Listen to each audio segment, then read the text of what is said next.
What do you think is hard about followership?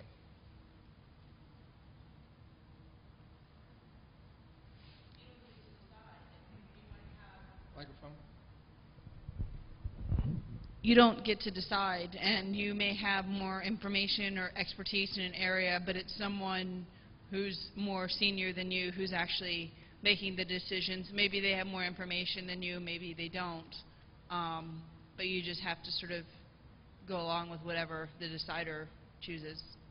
So that's interesting. You feel that you have more information. You're not sure if you have more information. You may not be able to have the conversation that convinces you that the decision the leader's making is based on better information than yours. So you're left with potentially a certain amount of frustration if the lines of communication are not fully open. Let's see if there's hands all over the place now. This is good.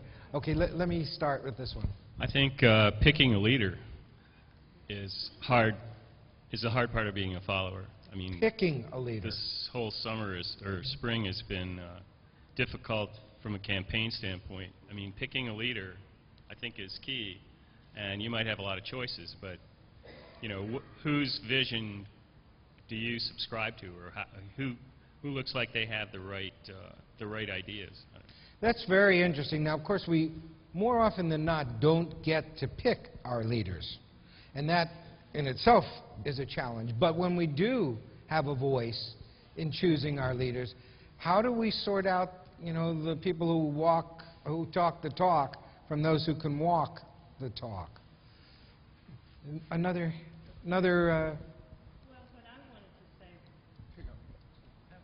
okay, is sometimes as a follower, it is difficult to use something that was mentioned earlier, to speak truth to power or leadership without challenging or setting up conflict or getting into a power struggle. As a follower, you want to respect and recognize the leader for being the leader, but at the same time you want to speak your truth to that leader and for it to be recognized without a lot of other unproductive dynamics coming into the situation. There's no way that I can enhance that statement. That is so well said.